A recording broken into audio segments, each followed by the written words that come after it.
재혼계약서에 적힌 사망 조건. 챕터 1. 늦은 결혼식. 72세 박정우의 손은 미세하게 떨리고 있었다. 파킨슨병 초기 증상이었다. 하지만 그는 68세 신부 이선영의 손을 꼭 잡았다. 떨림이 전해지지 않도록. 신랑 박정우, 신부 이선영을 아내로 맞이하겠습니까? 예. 대답은 짧았지만 단호했다. 작은 예식장에는 양가 자녀들만 참석했다. 정우의 아들 박민중과 딸 박수진, 선영의 딸 김혜진. 그들의 표정은 하나같이 굳어 있었다. 식이 끝나고 피로연도 없이 해산했다. 민준이 아버지를 불렀다. 아버지, 정말 이러시는 거예요? 민준아, 아버지도 외로워. 이해해라. 이해요? 저희 어머니 돌아가신 지 겨우 3년인데. 정우는 아들의 말을 자르지 않았다. 다 들어줬다. 하지만 돌아서는 발걸음은 흔들리지 않았다. 신혼집은 정우가 살던 아파트였다. 30평대 구조, 햇살 좋은 남향. 선영은 짐을 풀며 집안 구석구석을 살폈다. 요양병원 간호조무사로 30년을 일한 습관 때문이었다. 약통, 혈압계, 응급연락망. 모든 것이 제자리에 있었다. 이 나이에 욕심은 없어. 같이 늙어가면 돼. 정우가 거실에서 말했다. 선영은 고개를 끄덕였다. 하지만 그날 밤 잠들기 전 그녀는 정우가 깊이 잠든 것을 확인하고 조용히 서재로 들어갔다. 책장 뒤편 잠긴 서랍이 있었다. 열쇠는 정우의 지갑 안쪽에 숨겨져 있었다.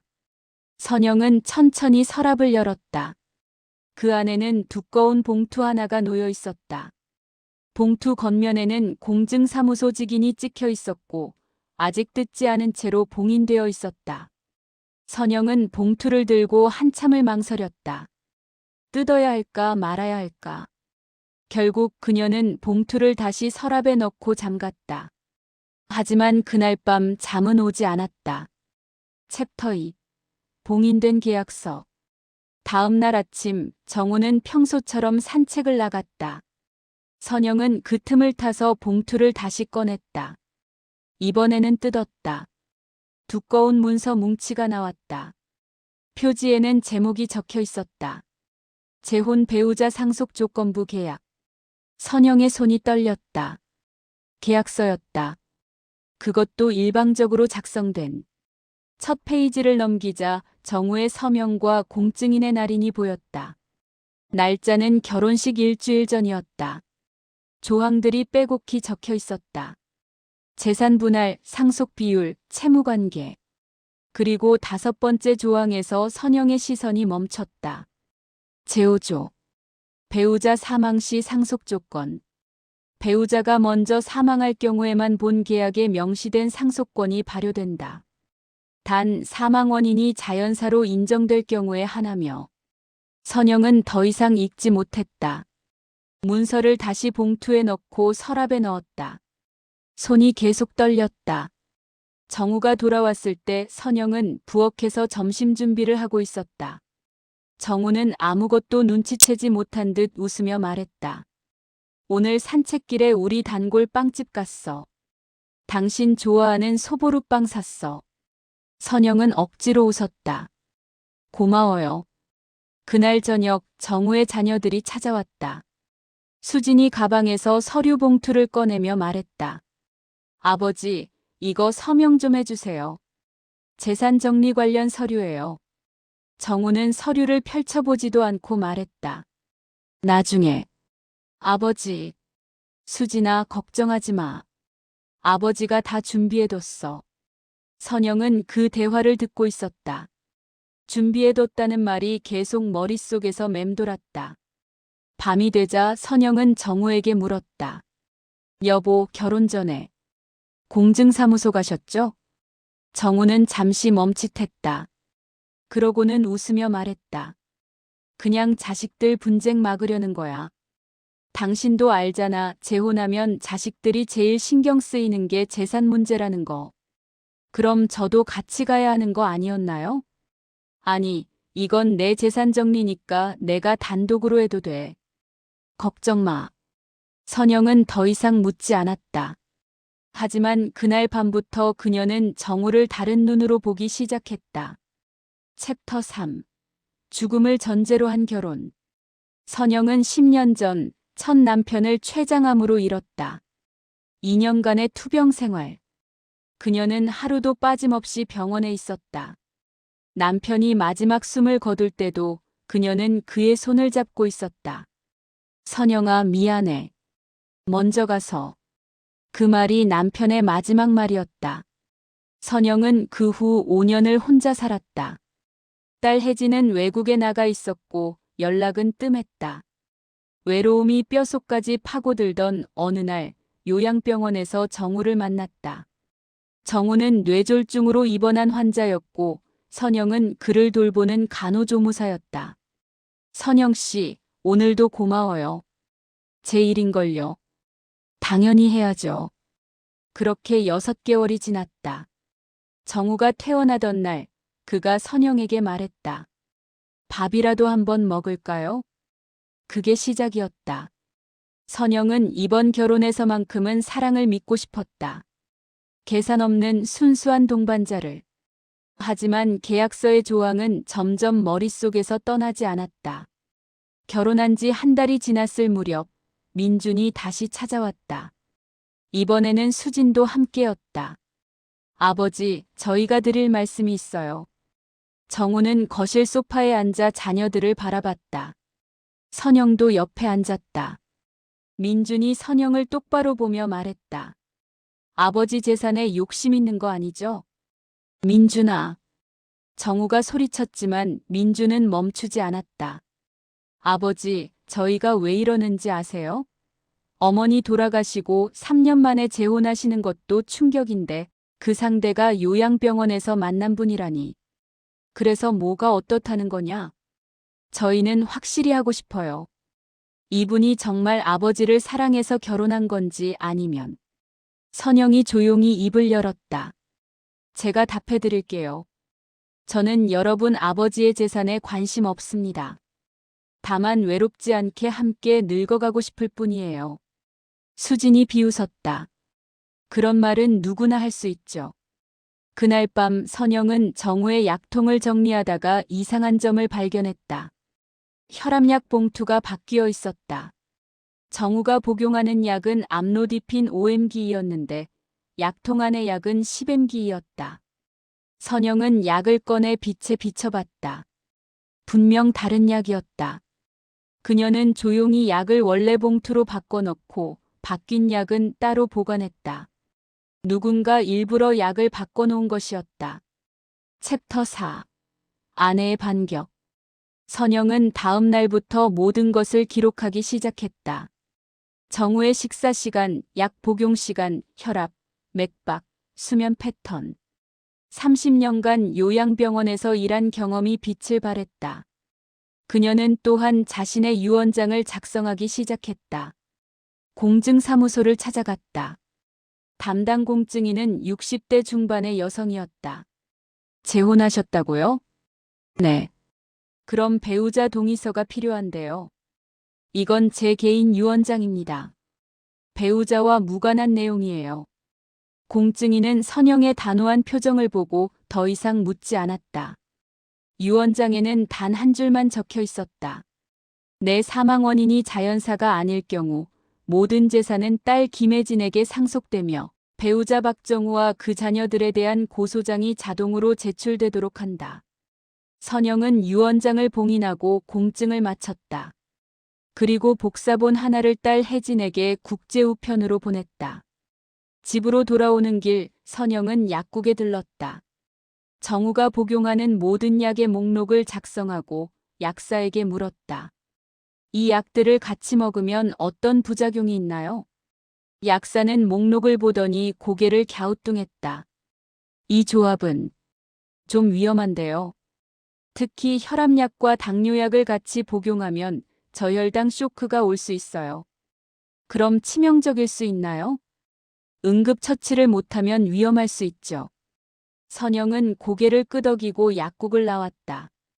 그날 저녁 정우가 식사 후 약을 먹으려 할 때 선영이 말했다. 여보, 제가 약 챙겨드릴게요. 괜찮아, 내가 할 수 있어. 아니에요. 요양병원에서 일했잖아요.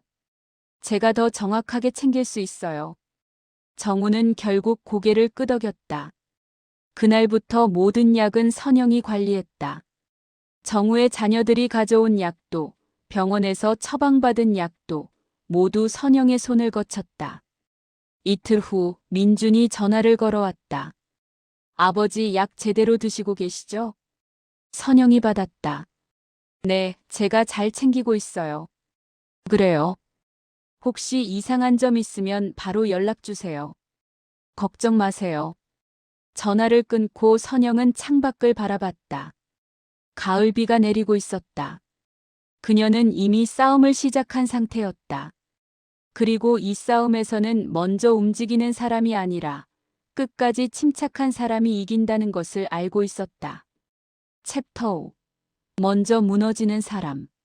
결혼한 지 석 달이 지났을 무렵 정우의 건강이 급격히 나빠지기 시작했다. 아침마다 혈압이 불안정했다. 어느 날은 180까지 올랐다가 다음 날은 90으로 떨어졌다. 심장 박동도 불규칙했다. 선영은 매일 기록했지만 정우에게는 말하지 않았다. 여보, 오늘 컨디션 어때요? 괜찮아. 그냥 좀 피곤한 것 같아. 하지만 정우의 얼굴은 창백했고 손떨림도 더 심해졌다. 어느 날 밤 정우는 화장실에 가다가 쓰러졌다. 선영이 달려갔다. 여보, 정신 차려요. 정우는 가까스로 눈을 떴다. 미안. 어지러워서. 선영은 119에 전화하지 않았다. 대신 정우를 침대로 옮기고 혈압을 쟀다. 8550. 위험 수치였다. 그녀는 응급처치를 했다. 다리를 높이 올리고 따뜻한 물을 마시게 했다. 30분 후 정우의 혈압은 정상으로 돌아왔다. 병원 가야 하는 거 아니에요?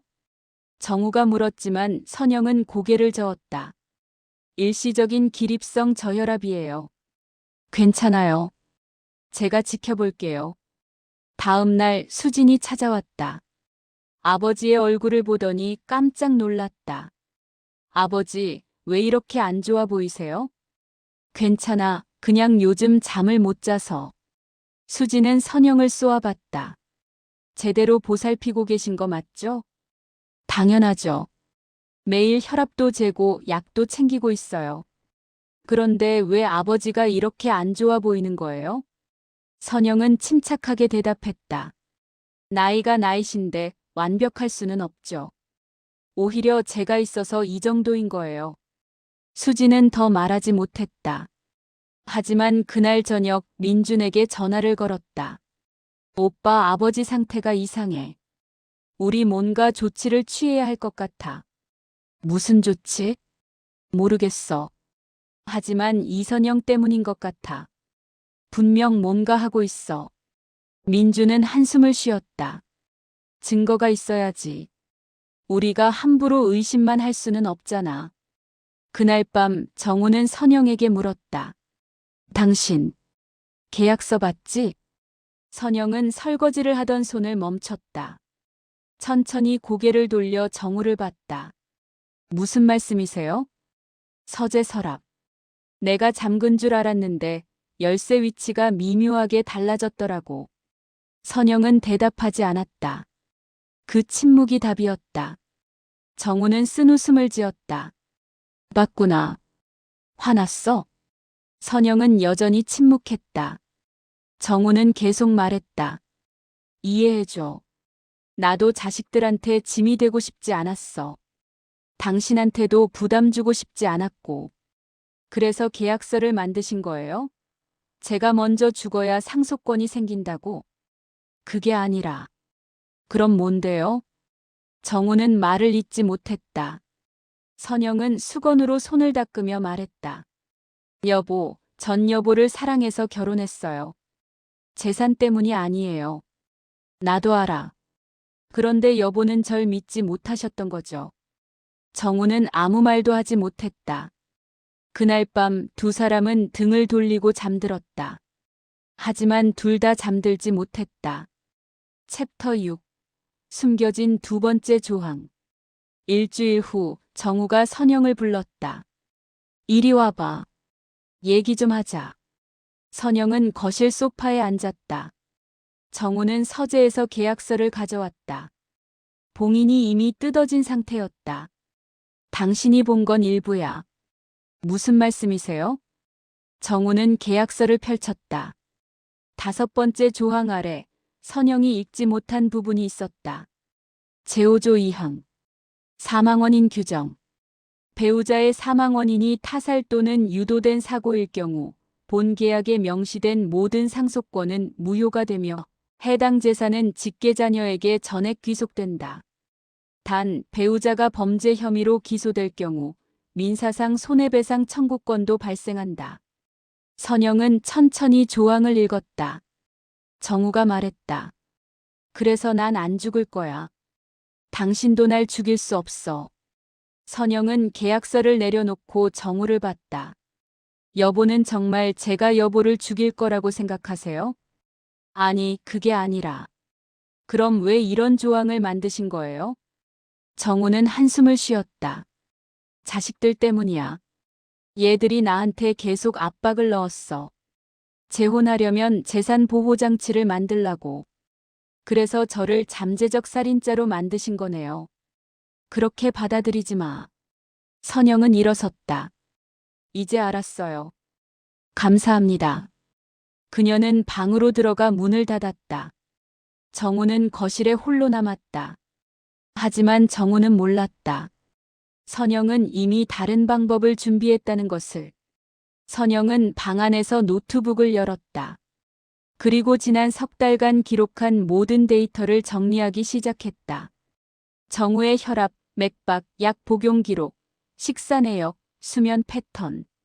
모든 것이 엑셀 파일에 날짜별로 정리되어 있었다. 그녀는 또한 정우의 자녀들이 방문할 때마다 몰래 녹음을 해뒀다. 민중과 수진이 선영을 의심하는 말들, 정우에게 압박하는 내용들. 모두 파일로 저장되어 있었다. 선영은 이 모든 자료를 USB에 복사하고 딸 혜진에게 보낼 준비를 했다. 그리고 마지막으로 자신의 건강검진 기록을 병원에서 발급받았다. 건강검진 결과 선영은 완벽하게 건강했다. 혈압, 혈당, 콜레스테롤 모두 정상 범위였다. 하지만 선영은 알고 있었다. 건강한 사람도 갑자기 죽을 수 있다는 것을. 그리고 그것을 자연사로 위장하는 방법도. 챕터 7. 먼저 죽은 사람. 겨울이 왔다. 12월의 어느 새벽 정우는 이상한 소리에 잠에서 깼다. 선영이 화장실에서 쓰러진 소리였다. 선영아. 정우는 황급히 일어나 화장실로 달려갔다. 선영이 바닥에 쓰러져 있었다. 의식은 있었지만 호흡이 가빠 보였다. 119. 119 불러야 해. 정우는 떨리는 손으로 전화를 걸었다. 10분 후 구급차가 도착했다. 환자분 의식은 있습니까? 네, 있는데 숨쉬기 힘들어하는 것 같아요. 구급대원들이 선영을 들것에 옮겼다. 병원으로 가는 구급차 안에서 선영은 정우의 손을 잡았다. 여보. 괜찮아, 괜찮을 거야. 미안해요. 무슨 소리야? 당신 잘못 없어. 선영은 미소를 지었다. 그 미소가 정우에게는 이상하게 느껴졌다. 마치 무언가를 알고 있는 듯한. 병원 응급실. 의사들이 분주하게 움직였다. 심전도, 혈압, 산소 포화도 측정. 모든 검사가 진행됐다. 1시간 후 담당 의사가 나왔다. 보호자 되시는 분? 네, 전 남편입니다. 환자분 상태가. 심정지가 왔었습니다. 뭐라고요? 다행히 심폐소생술로 회복했지만 원인을 찾아야 합니다. 혹시 기저질환이 있으셨나요? 아니요, 석 달 전 건강검진에서 아무 이상 없었어요. 의사는 고개를 갸우뚱했다. 그렇다면 더 정밀 검사가 필요합니다. 하지만 그날 오후 선영은 다시 심정지가 왔다. 이번에는 회복하지 못했다. 오후 3시 27분. 이선영 사망. 정우는 중환자실 밖에서 무너졌다. 민준과 수진이 달려왔다. 아버지 괜찮으세요? 정우는 대답하지 못했다. 그저 멍하니 앉아 있을 뿐이었다. 부검 결과가 나오기까지는 일주일이 걸렸다. 결과는 급성 심근경색으로 인한 자연사였다. 별다른 외상이나 독극물 흔적은 발견되지 않았다. 장례식은 조용하게 치러졌다. 딸 혜진이 미국에서 날아왔다. 그녀는 정우를 차갑게 바라봤다. 어머니가 왜 돌아가신 건지 아세요? 자연사라고 했어. 자연사? 3달 전까지 건강하셨던 분이? 정우는 대답하지 못했다. 장례식 마지막 날 공증사무소에서 한 통의 편지가 도착했다. 발신인은 선영이 생전에 거래하던 공증인이었다.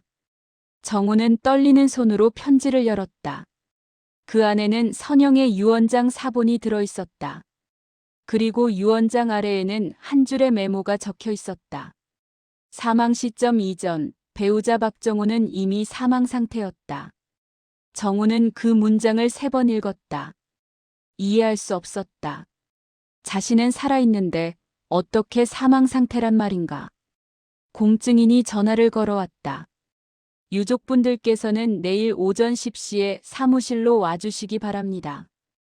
고인의 유언 집행을 위한 자리입니다. 다음 날 정우와 양가 자녀들이 공증사무소에 모였다. 공증인은 60대 여성으로 선영이 생전에 여러 차례 찾아왔던 사람이었다. 유언 낭독을 시작하겠습니다. 공증인이 봉투를 열었다. 그 안에는 선영의 육필 유언장과 함께 여러 서류가 들어있었다. 고인 이선영 씨는 사망 전 다음과 같은 유언을 남기셨습니다. 공증인이 읽기 시작했다. 나 이선영은 온전한 정신으로 다음과 같이 유언한다. 내 사망 시점 기준으로 배우자 박정우는 법적으로 사망 처리된 상태임을 확인한다. 근거 서류는 첨부된 사망진단서 및 의료 기록을 참조할 것. 모두가 숨을 죽였다.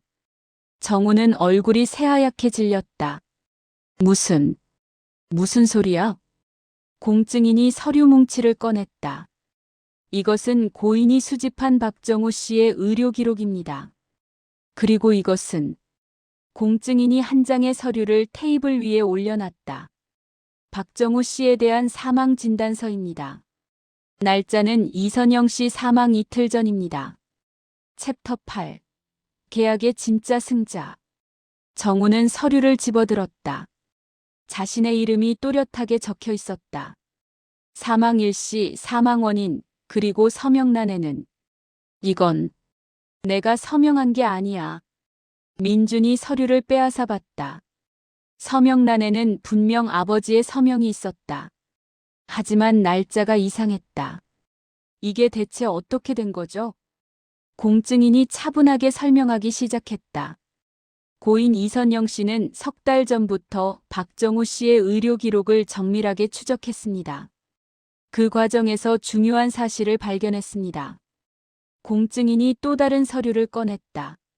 작년 11월 박정우 씨는 중증 뇌졸중으로 요양병원에 입원했습니다. 당시 의식불명 상태였고 보호자인 자녀분들이 DNR 동의서에 서명했습니다. 수진의 얼굴이 굳었다. 공증인이 계속했다. DNR은 두 나트리서시테이트, 즉 심폐소생술 거부 동의서입니다. 그런데 여기에 추가로 서명된 서류가 있습니다. 테이블 위에 놓인 서류. 그것은 사전연명 의료 의향서였다. 이 서류에는 환자가 회복 가능성이 없을 경우 연명 치료를 중단한다는 내용이 담겨 있습니다. 그리고 공증인이 마지막 서류를 꺼냈다. 박정우 씨는 당시 임상적으로 뇌사 상태로 판정받았습니다.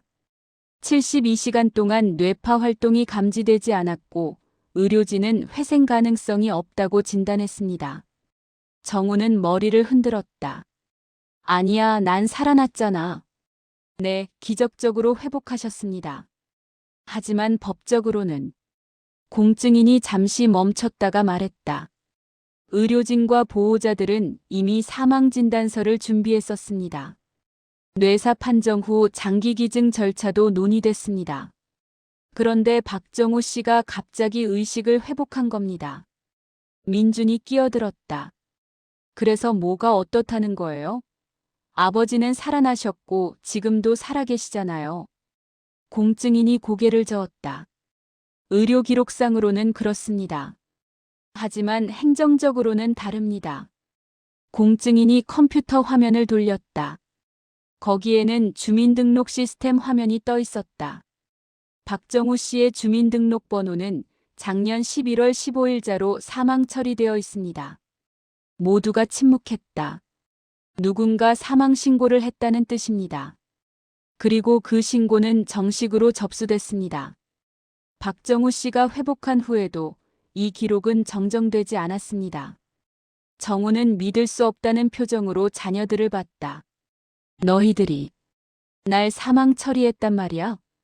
수진이 당황해서 말했다. 아니에요, 아버지. 우린 그런 거 모르는데요. 하지만 민주는 말이 없었다. 그의 표정이 모든 것을 말해주고 있었다. 공증인이 다시 말했다. 문제는 이겁니다. 법적으로 사망한 사람은 재산권을 행사할 수 없습니다. 그리고 사망한 사람과의 계약은 자동으로 무효가 됩니다. 정우의 얼굴에서 핏기가 싹 빠졌다. 그럼 내가 선영이랑 한재혼 계약도 무효입니다. 사망자는 법률 행위를 할 수 없으니까요. 공증인이 선영의 유언장을 다시 펼쳤다. 따라서 박정우와의 모든 계약은 법적 효력이 없으며 나의 재산은 내 의지대로 처분된다. 박정우가 작성한 상속조건부 계약 역시 무효다. 왜냐하면 계약 당사자 중 한 명이 법적으로 존재하지 않기 때문이다. 정우는 주저앉았다. 모든 것이 무너지는 소리가 들렸다. 혜진이 조용히 말했다. 어머니는 모든 걸 알고 계셨던 거네요. 공증인이 고개를 끄덕였다. 이선영 씨는 결혼 한 달 후 이 사실을 알아냈습니다. 요양병원 기록을 조회하던 중 우연히 발견한 겁니다. 그럼 어머니는 왜 아무 말도 안 하신 거예요? 글쎄요. 아마도. 공증인이 선영이 남긴 마지막 편지를 꺼냈다. 나는 정우를 사랑했다. 하지만 그는 나를 믿지 못했다. 계약서를 만들면서까지 나를 의심했다. 그래서 나도 준비했다. 사랑은 믿음 위에 세워져야 한다. 그 믿음이 없다면 남는 건 계약뿐이다. 그리고 계약에는 허점이 있다. 정우는 편지를 읽으며 눈물을 흘렸다. 선영아, 미안해. 하지만 선영은 이미 없었다. 공증인이 마지막으로 말했다. 이선영 씨의 모든 재산은 딸 김혜진 씨에게 상속됩니다. 그리고 박정우 씨는 주민등록 정정 신청을 하셔야 합니다. 행정적으로 살아있는 사람이 되셔야 다른 법적 절차를 진행할 수 있습니다. 민준이 물었다. 그럼 아버지 재산은요? 박정우 씨가 법적으로 다시 생존자가 되면 그때 재산 문제를 논의할 수 있습니다. 하지만 이선영 씨와의 계약은 어떤 경우에도 유효하지 않습니다. 공증 사무실을 나오면서 정우는 하늘을 올려다봤다. 겨울 하늘은 차갑고 맑았다. 난 뭘 한 거지? 옆에서 수진이 조심스럽게 말했다. 아버지, 집에 가시죠. 집? 난 이미 죽은 사람인데 무슨 집이야? 정우는 비틀거리며 걸었다. 민준이 부축했지만 정우는 뿌리쳤다. 내가 선영이를 죽인 거야. 아버지, 그런 말씀하지 마세요. 아니야. 내가 믿었어야 했어. 계약 같은 건 만들지 말고 그냥 믿었어야 했어. 정우는 그날 밤 혼자 빈 집으로 돌아왔다. 선영의 흔적이 곳곳에 남아 있었다. 부엌의 앞치마, 거실의 독서 등 침대 옆 탁자의 안경. 정우는 서재로 가서 그 계약서를 다시 꺼냈다. 한 장 한 장 찢었다. 그리고 불에 태웠다. 미안해, 선영아. 정말 미안해. 하지만 대답은 없었다. 에필로그 6개월 후 박정우는 주민등록 정정 신청을 완료했다. 행정적으로 다시 생존자가 됐다. 하지만 그는 예전의 정우가 아니었다. 집은 팔았다. 너무 많은 기억이 있었다. 작은 원룸으로 이사했다. 자녀들도 더 이상 찾아오지 않았다. 아니, 정우가 만나지 않았다. 어느 날 정우는 선영의 무덤을 찾아갔다. 묘비에는 간단한 문구만 새겨져 있었다. 이선영, 1957-2025. 사랑은 믿음이다. 정우는 무덤 앞에 앉아 말했다. 당신 말이 맞았어. 사랑은 믿음이었어. 난 그걸 몰랐어. 아니, 알면서도 믿지 못했어. 바람이 불었다. 낙엽이 흩날렸다. 당신은 끝까지 날 이기려 한 게 아니었지. 그냥 내가 당신을 믿어주길 바랐던 거지. 정우는 눈물을 닦았다. 이제야 알았어. 이 나이에 결혼은 사랑이 아니라 계약이라고 생각한 건 나였어. 당신은 끝까지 사랑을 믿었는데. 정우는 꽃을 내려놓고 일어섰다. 무릎이 아팠다. 관절염이 심해졌다. 이제 정말 늙었다는 게 느껴졌다. 집으로 돌아오는 길, 정우는 공원 벤치에 앉았다. 노부부가 손을 잡고 걸어가는 모습이 보였다. 저렇게 함께 늙어가고 싶었는데. 정우는 가방에서 낡은 사진 한 장을 꺼냈다. 결혼식 날 찍은 사진. 72세와 68세의 신혼부부. 두 사람 다 어색하게 웃고 있었다. 선영아, 우리 다음 생에는 계약 없이 만나자. 그냥 믿고 사랑하고 함께 늙어가자. 정우는 사진을 가슴에 품었다. 겨울이 다시 오고 있었다. 이 결혼엔 사랑도 증오도 없었다. 아니, 정확히는 한쪽에만 사랑이 있었고 다른 쪽에는 두려움이 있었다. 오직 계약을 이해한 사람이 살아남았다. 하지만 그 승리가 과연 승리였을까? 죽어서도 메시지를 남긴 여자와 살아서도 죽은 것처럼 사는 남자. 누가 이긴 걸까? 아니, 애초에 이것은 싸움이었을까? 계약서에는 적히지 않은 것이 있다. 사랑은 조항으로 정의할 수 없다는 것. 그리고 믿음은 공증받을 수 없다는 것.